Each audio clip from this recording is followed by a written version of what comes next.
So ito, mapunta tayo dun sa isang dako ng ano kasi mainit din yung issue kahapon patungkol sa debate diyan sa Senado, yung pagko-question ni Senator Rodante Marcoleta. Hindi ba diyan sa unang-una yung Bendalo at saka yung mga budget ng ng Ombudsman, sumobra yung laki yung hinihingi nila. Oh, parang hindi lang yata doble. Ano man nangyari diyan, Coach Oli, kung nasubaybayan mo yung ano na yan, yung pagtatalo na yan sa Senado? Kasi pinupunto ni Senator Marcoleta na hindi po pwede ang ating ombudsman ay will bend the law.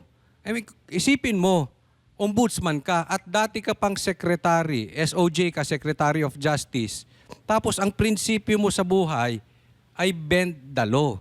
Kaya nga pinagdiinan to ni Senator Marcoleta, yung sabi niya, dura lex sed lex. Oh, the law may be harsh, but it is the law. Sa Tagalog, malupit man ang batas, ito ay batas, dapat sundin. So hindi po pwede sa ombudsman yung ganyang klase. Baka nga siguro, sa bagay, yung kanyang pagkakahalal ay pagkaka-appoint na ombudsman, parang nagbendalo Kasi hindi po pwede may kaso ka, tapos gagawin kang ombudsman, or politiko ka tapos ombudsman, di ba? Sa katunayan, siya nga lang tong ombudsman na maingay. Yung iba, hindi na mahilig sa interview. So, pinagdidiin na mag-public apology ka, iba sumasagot. Ibang senador. Hanggang sa kahuli-hulihan, pinagtanggol na siya ni Risa. Ito talaga si Risa. Basta maipasok, makasipsip, sisipsip talaga na pag-usapan natin yung budget, wag tayo dyan kay boy. Hindi niya pinagbigyan si Senator Marcoleta. Sa bagay, naunawaan ko siya dahil may problema siya sa PhilHealth. Meron pa siyang di umanong tanim witness. No, baka mamaya silipin yun ng ombudsman, madali siya. So, kung meron siyang pagkakataong makasipsip kay Boying, sipsip siya. Pero, ang punto lang dito, ang sinabi ni Senator Marcoleta, delikado yan. Kasi, hindi po pwede na hindi ka mag-apologize, public apology, tapos susundan ng ibang tao na pwede na lang natin gawin na i-bend the law basta para sa tao yan. Sino maghuhusga kung sino ang may karapatan na mag-bend the law? Doon po umiikot yung usapin na yun. Sa akin naman, kung pagbabasehan natin yung mga pangyayari, talagang pilit na pilit itong pagiging ombudsman ni Ombudsman Boying Remulla. At sa nangyayari ngayon, kahit sabihin pa nila na wala silang pinapaboran, wala silang pinagtatanggol, nakikita po sa mga kilos po nila kung meron o wala silang pinagtatanggol. Nakikita po ng taong bayan yan.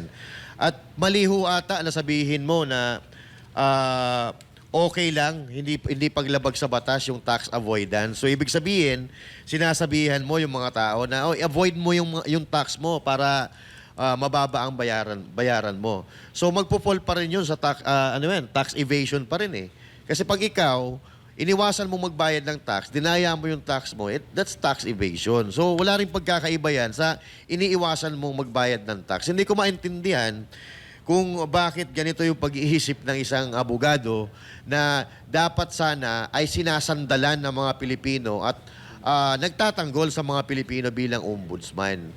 So, at nangyayari kasi ngayon, parang parang napupunta tayo sa presko ng presko. Nung nasa DOJ, parang na-call out na siya kaka-preskon.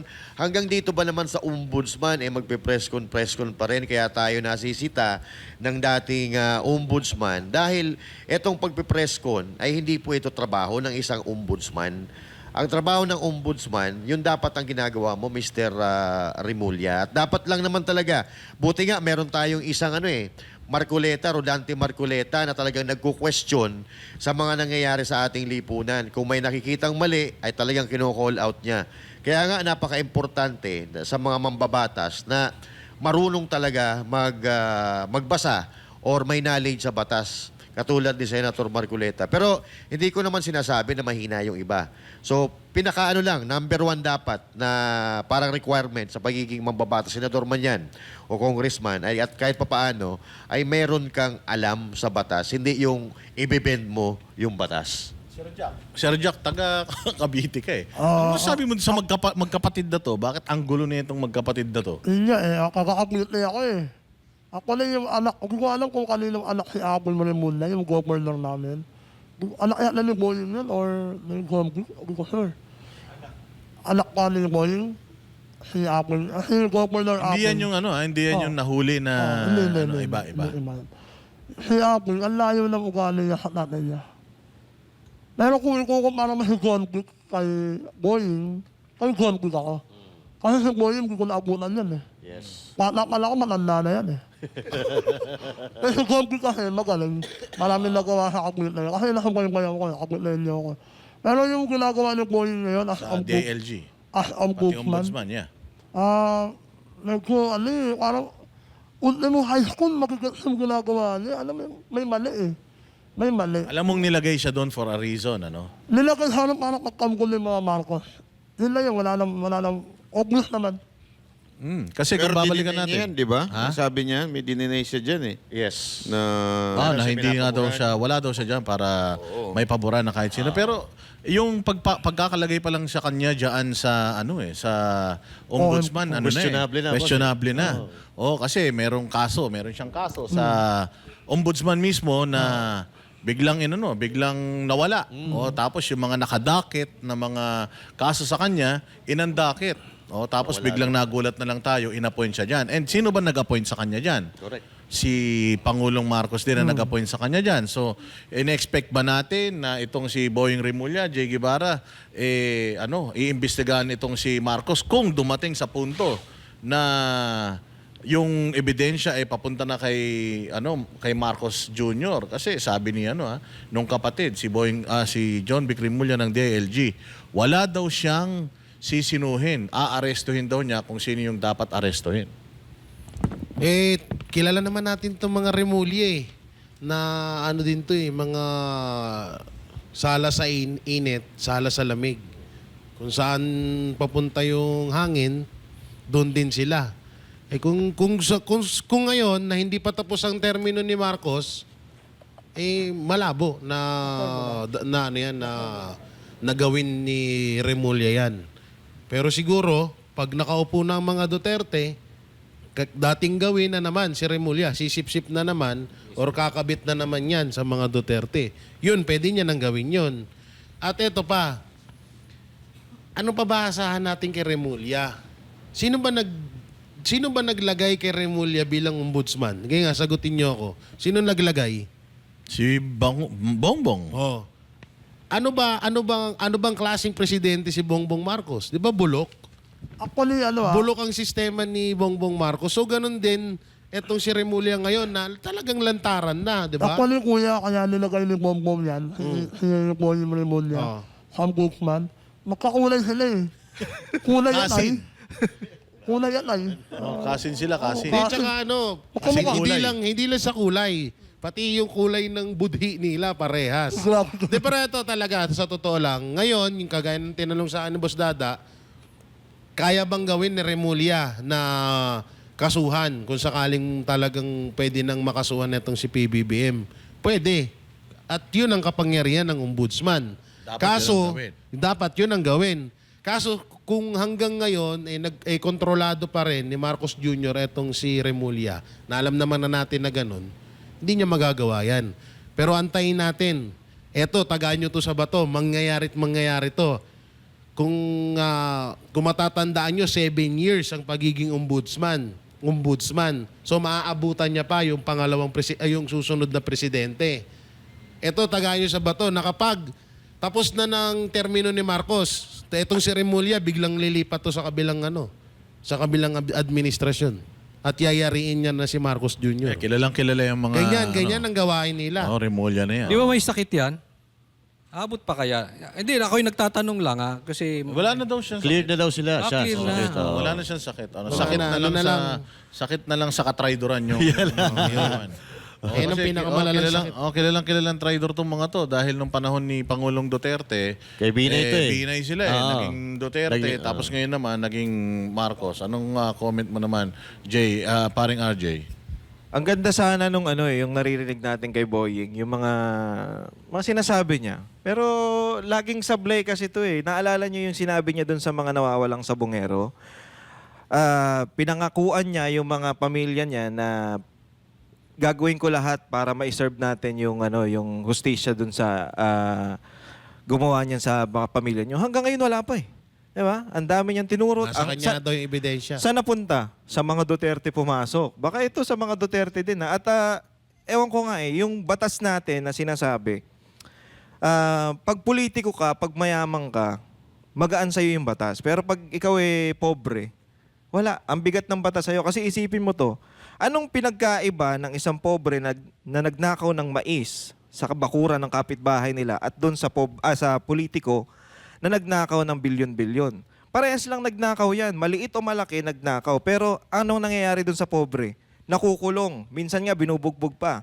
Dahil lang wala silang makain, kaya siya nagnakaw. Pero itong mga politiko natin, itong mga nakaupo dyan, nagnakaw na ng bilyon-bilyon, nasa posisyon pa at mayaman pa.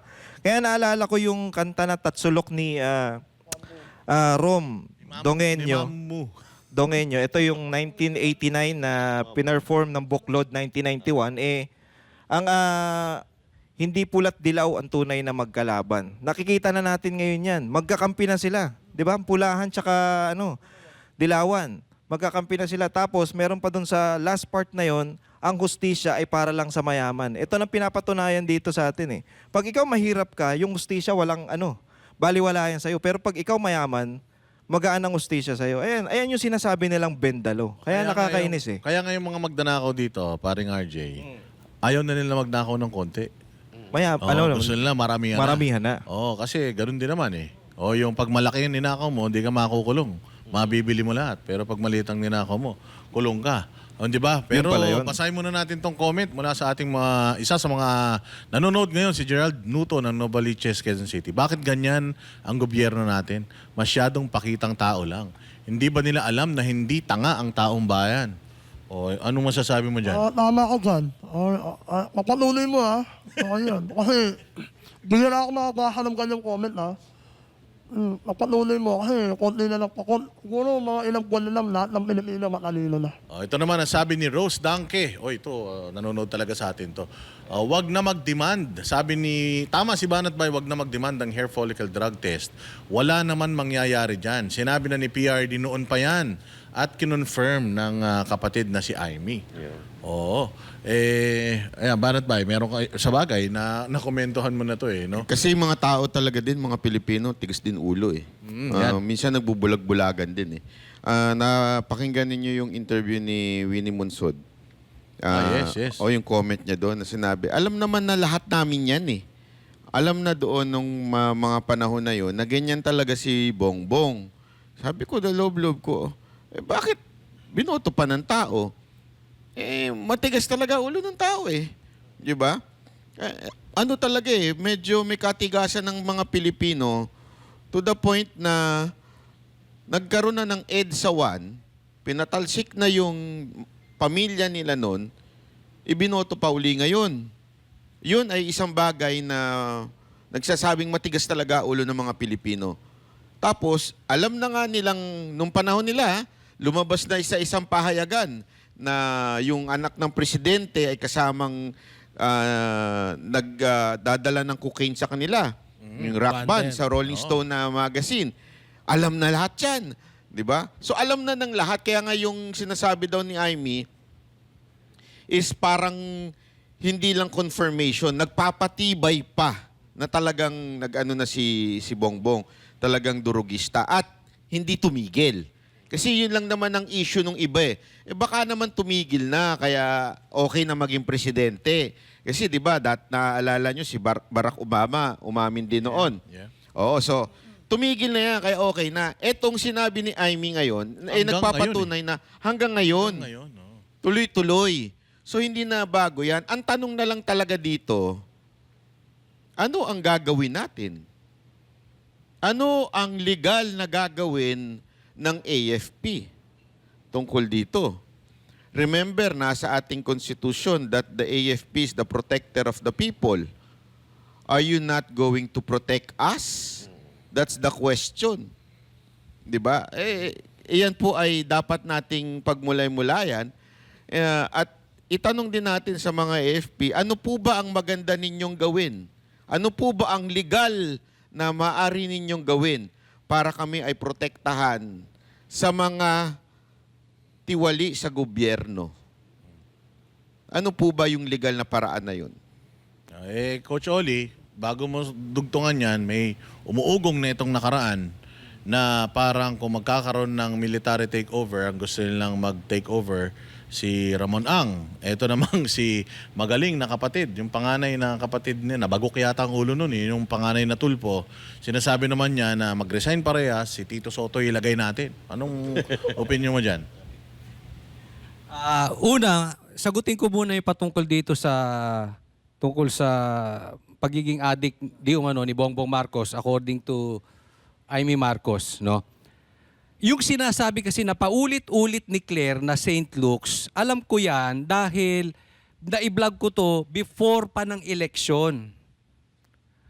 Dapat naiintindihan ni Auntie Claire, abogado siya, before pa yon. Wala na yung issue nung before. Sa akin, addict man siya dati o hindi, ang importante nagbagong buhay siya. Kaya lang, hanggang ngayon, addict pa rin siya. Sabi ni Amy, illegal po yan. Ha? Bawal po yan. Hindi po, kasi compromise yung health niya eh. Andyan ang issue dyan. So wag na sanang paulit-ulitin to ni Claire.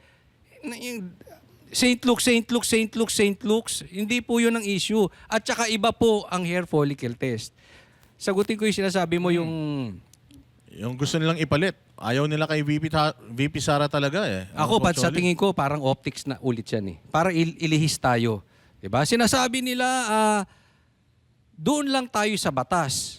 Pero ang gusto nilang ipalit as Vice President ay si Tito Soto. Ay wala po sa batas yan. Parang talagang nasiraan na ata ng ulo ito si Mon Tulfo, no? Kasi sinabi niya, gusto niya sa tatay, kaibigan daw niya si PRRD. Ayaw lang niya yung sa anak. Kasi sabi niya si BP Sara may tama sa utak. Parang ikaw may tama, Mon Tulfo. Pwede ba naman yung Senate President? Dapat, ang nasa batas, Vice President. Naging issue pa rin tong ayaw niya rin daw kay Baste kasi napakaraming tato. Naging issue niya. Pero alam mo, para sa akin, ito lang stand ko, this is personal. Kung maibabalik ko pa nung teenager ako, wala akong tattoo ngayon. But that is my personal. Ha? Pero may tattoo ako. So, hindi ko i-judge yung may tattoo o yung walang tattoo. Ang problema dito sa mga line of thinking niya, anong koneksyon nung tattoo ni Baste sa pagiging politiko? Walang koneksyon yun sa gobyerno. Ang layo na nitong si Mon Tulfo. Kaya halatang halata to si Mon Tulfo para siguro may insecurities eh. Doon sa magkakapatid siya yung pinaka-unsuccessful, pangit, tapos yayaman nung kapatid niya eh. Tapos Siya yung Nabugbog siya yung pa. pinaka-nabugbog. Ay mag-iingat Pero ka. laruin natin yung Ano ba kasing sinasabi ng batas? nasa Barat Bay? batas yun na pag nag-resign ng Presidente at Vice President, Senate President. Hindi nga. Hindi naman magre-resign si Sila lang nagsasabi. Dapat yan si Pero ikaw si ba, do you BP. think it's fair na pati si Inday Sara mag-resign? Dahil sa mga nangyayari na to, ang may problema lang naman, itong Malacanang. Do you think? Okay, ikaw ba sa tingin kung mo? akong tatanungin, ang tagal. Ang tagal. Hindi, ako kasi talaga, honestly kung lahat sila magre-resign, tapos election, yun Yan, ako. dyan. Payag Agree ako. dyan. Lahat. Pati Lahat si Tuta. magre-resign. Lahat Pati si Tuta. Hindi, Pati kaya- Senate President, pati yung Speaker of the House. With Oo. yung current na COMELEC natin. Hindi, kasama siya. Pamumunuan ng Militar. AFP, tapos election. Pamumunuan ng AFP with Ramon Ang. hindi, wala. AFP lang. Tapos election, palit kagad kung sino yung iboto ng tao. Kaya lang, sa tingin mo, Banat Bay, to lang din. Naisip ko lang. Kasi Although wala ito sa konstitusyon. Wala ito. Ano lang to, for the sake of conversation. Si Browner, kung siya ang current na AFP chief, so dapat pati siya. Oh, kasi kung sila magte-take over, alam natin na di umano nakikita ang pulso ng taong bayan, isa rin yan sa mga korap eh. So kung magre-resign lahat tapos siya yung magano diyan, Matitira siya. matitira sa tingin mo magiging ano ba? Pwede siguro Supreme Court. Pwede. Kasi Supreme Court madami sila eh. Medyo mas mahirap And back, baluktutin. So maraming Chief Justice, maraming justices doon. So mas pwede 'yun siguro. Alam mo, ang ganda nung take dito ni nabasa ko to sa kanya, ni Mark Lopez. Nabasa ko.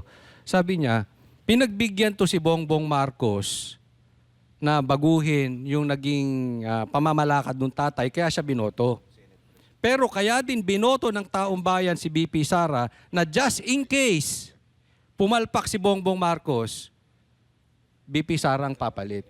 Sa tingin ko, doon tayo dapat sundin natin yung konstitusyon, si BP Sara ang presidente. Kung just in case lang, then medyo mabawasan ang kapalan ng mukha ito si Bongbong at lumayas.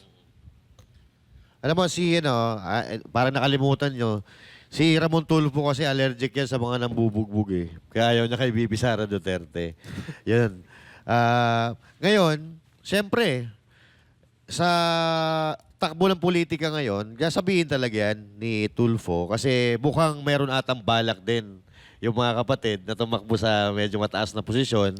So, siyempre, kung sino ang makikita nila na magiging malakas na kalaban, siyempre, habang maaga, banatan na natin ang banatan para humina ng humina. Pero, titingnan po natin, yung mga tattoo, si VP Sara Duterte may tattoo, si Bastay may tattoo. Pero, sino ba ang nakapagpatino ng Davao?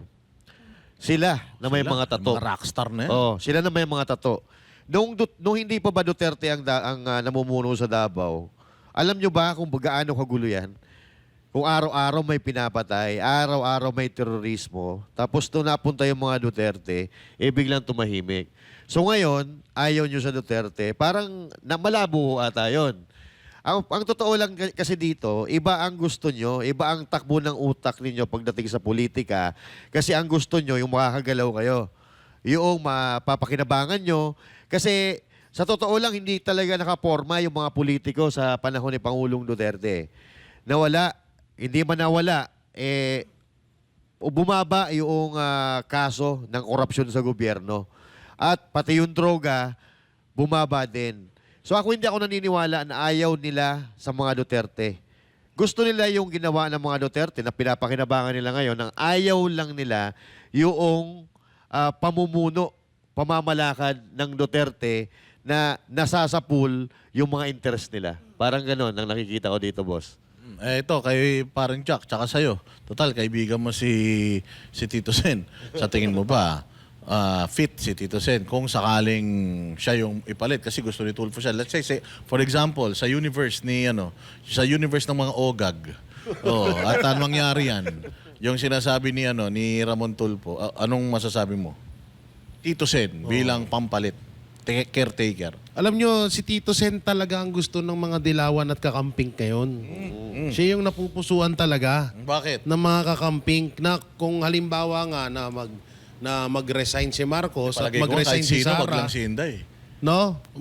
Na mag-resign si Sara, ang gusto talaga ng mga dilawan ay si Soto ang pumalit. At yan din naman din ang plano ng dalawang yan ni Senator Ping Lacson at ni Soto. Na kung sakali man na magkaroon ng talagang matatawag na pagbaba ng dalawang leader sa pwesto nila, kagad yan naakyatin ni Soto.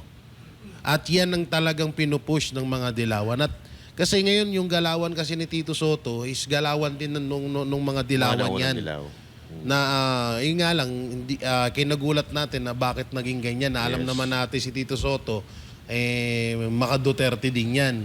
Pero nung mga bandang uli, nalaman din natin na parehas lang din sila ni Remulla na sala sa init, sala sa lamig din. Correct. No, so obvious naman ngayon, pero yun masasabi ko sa inyo, hindi siya fit. Hindi siya fit. Doon pa nga lang na pamukain mo sa amin. Diyan pa lang sa Senado, hindi niya na Diyan pa nga lang sa Senado na pamukain mo, hindi pa nga siya senador eh. Nung halalan pa nga lang pinapamukha mo na sa amin na mali ang desisyon ng Supreme Court doon sa pag-archive sa impeachment ni Vice President Sara Duterte. Doon pa lang maling-mali ka na. Tapos magiging presidente ka. Eh ibig sabihin mas ano na parang hindi mo nirerespeto ang desisyon ng kataas-taasan at ang desisyon mo ang gusto mong sundin. So doon pa lang parang bumalik lang din tayo sa panahon ni Marcos Jr. Kung sakaling si Soto din ang magiging presidente. At doon sa sinabi kanina about Mon Tulfo, aba Mon, pinatunayan mong tutakan ni Lisa Araneta Marcos. Oy, bakit? Kung maaalala nyo, ganyan na ganyan din ang sinabi ni Lisa Araneta Marcos sa interview niya kay Katunying about sa tato. Matino ang mga anak niya dahil walang tato. Diba? Pero humingiwi. Pero humingiwi. At saka So lalalim ganyan na ng ganyan mata. ang sinasabi ni Montulfo ngayon.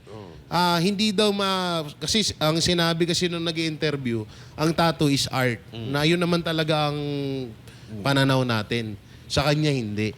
Alam mo, Sir Montulfo, nakakahiya ka. Dahil ikaw ang isa ka sa mga naging dumi sa apelyido nyo. So totoo lang. Nakakahiya kayo. Alam nyo, isa rin to sa kinakabilab, isa rin sa hinahangaan ko tong mga Tulfo noon eh. Kaso nung naging politiko na, lalong-lalo na tong sila Rapi at Erwin, doon parang nawala na ako ng gana sa kanila. Tapos dinoblihan pa. Alam mo si Montulfo ngayon, siya ang nakakatandang Trillanes ngayon.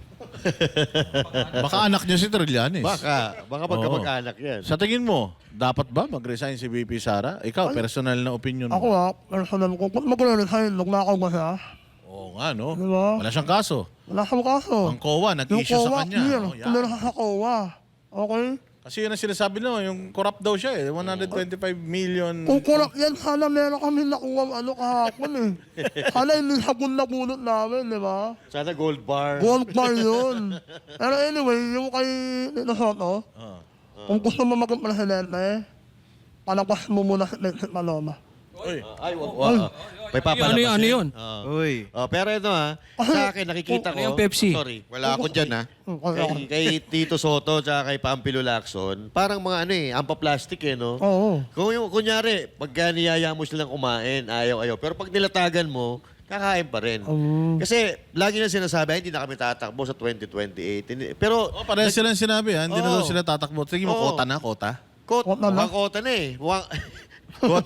Kota na sa galit ng taong bayan. Kasi galit sa kanila taong bayan. Kasi Alam nila hindi na sila mananalo. Oo, alam na. Kasi yung ginawa nila ngayon, puro pagtatanggol talaga mga partners eh. Puro pagtatanggol, unang-una, Hindi doon naman sa kasi- mga testigong hawak Tingin mo, nila. bakit? Bakit sa tingin mo ginagawa nila yan? Sa tingin mo, nanalo ba sila ng eleksyon? Medyo malabo nga partner eh. Malabo yung pagkakapanalo. Kasi kung tutuusin mo, kung pipilangin natin yung mga boto sa Visayas at sa Mindanao, hindi naman pumapasok to eh. Hindi sila pumapasok. Yung Hindi na nga nangampanya ang alyansa nun eh. Oo, kasi alam nila na talaga medyo tagilid sila. Malakas yung Duterte. Kaya nga, yan talaga ang ang problema pagka hawak mo ang COMELEC o kaalyado mo, yung pinakapinuno, kung saan mga sangay ng gobyerno. Kasi makakagalaw ka na maayos eh. Magagawa mo kung ano talaga ang gusto mo. Oo. Sir Jack, ano yung ano? Yung Kay Pepsi, hindi ko alam yun. Ano ko ba? Mas matanda ka sa akin, alam mo yan. Hindi ko na, Martial law, student alam canteen ako nun eh. Hindi, yung kay Vincent Maloma kasi siyempre nakapayam-payam eh. Actually, ito si Tito Soto, bata pa lang ako, matanda na to eh. Para si Remulla din yun. Pero si Tito Soto, wala akong bilang isang simpleng mamamayan low abiding citizen, wala akong bulog sa kanya. Anong kalakahan yan? Ano ba? Meron mahamlak-maham batas? Hindi ko rin alam eh. Wala eh. Walang tumatak. No, Walang tumatak. Tapos naman si Ramon Tulfo. Ang matanda na yung bulog-bulog ni Raymar. Oo. Walang hiya. Nag-comment pa naman sa post sa akin. Post mo, oo. Oo, sabi sa akin na abnormal daw kami ni Sarah. Bawal kasi Alam mo, magbura dapat dito eh. pwede mo kasuhan yun. Oo. Hindi, Kasi ako- pang-aapi yun sa PWD. Hindi, actually, Kuya Bay, ano na lang, konting panahon na lang, kakainin na ng lupa to Hindi eh. pwedeng kasuhan si Montulfo ng kapwa PWD. Ay, oo nga, kasi may ano rin si PWD din yun eh. Oo. Menopause. Natama Fake ka- news ka. kulang eh. Hindi naman si Raymart bumugbog sa kanya. Sino ba? Si Claudine. Ay, bulog ko na ng mga, ano ka ba? Ayun naman, makakuha ko sa'yo. Ilan taon na kasi naman? 99 naman. 720. Nalalalo ko. Yan ba tinanggal ba ni PRRD nung nasa cabinet siya? O... Naging cabinet, hindi naman Naging ano yan, di ba? cabinet Ng China? Hindi, naging lead singer yan. Hindi nyo ba alam? Sige na, ano? ACDC. Oo, lead singer yan. Sinundan na magkakapatid. Yun lang, yung kayo Ramon noon po, sana kung kanyan na ikag ko, magpapakapait na ako kasi konting panahon na nakakainin na ito ng lupa eh. Ako magpakapait pa ha. RJ, basahin mo yung sabi ni Denise Reyes ng Cebu. Oo, sana hindi kami makalimutan ng mga nasa Maynila na nagpupunta sa rally. Marami sa aking mga kababayan Ayan. ang nasawi dahil sa drawing na flood control. Sana mabilis ang karma sa mga magdanakaw sa kaban ng bayan kung matagal pa ang hustisya sa lupa. Yun na nga eh. Yun ang problema natin eh. Kasi sa sobrang daming lumulutang ngayon na issue, hindi natin nakakalimutan na natin. Oo, Daming tatabunan. nagbuwis ng buhay. Hindi, alam mo, kaya ang problema talaga dito yung dapat talaga maging na tayo, federal government. Kasi ang nangyayari, nagiging sentro lang yung Luzon. Luzon na nagdidikta kung sino yung magiging presidente, na apektado yung mga nasa Visayas at Mindanao. Hindi kayo nabibigyan ng sapat na kapangyarihan para magpumili ng kung sino yung dapat mamuno. Iba kasi pagka ginawang federal government yan o yung katulad din sa Amerika na hindi yung paramihan, depende dun sa state kung ilang percentage, yung ganon. Yung ganon, may ano yan, by region. May kanya-kanya kanya-kanya na yan. So mas maganda kung ganon. Dahil ngayon, nakikita natin ito, matinding flood control project na mga ghost. Ang laki nitong bagay na ito pero ang hirap magkundina o magpakulong ng presidente o di kaya ng speaker dahil dun sa form of government natin. Ayaw nyo din naman palang sundin yung konstitusyon pagdating sa succession, di palitan na lang natin yung konstitusyon na yan. Di ba? Kasi yun naman ang matagal nang ni Pangulong Duterte.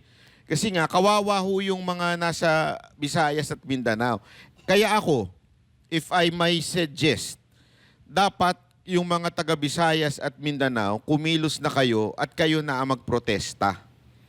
Dapat marinig na kayo. Kasi ngayon, ang labanan ba parang Luzon. Kaya nga dami nagsasabi, pagka Duterte supporter o kaya pagka anti-Marcos, konti ang tao. I believe that kasi somehow, mas marami talaga ang pinklawan dito sa area ng Luzon. Alam naman natin yan, lalo na din, tapos norte pa si Marcos. So talagang mas masasabi nating mas may maingay silang boses dito. Pero, hindi yun ang pangkalahatan. Remember, Luzon, Visayas at Mindanao, may OFW pa. Ang problema, yung mga taga Visayas at Mindanao, hindi masyadong nagsasalita pa ngayon.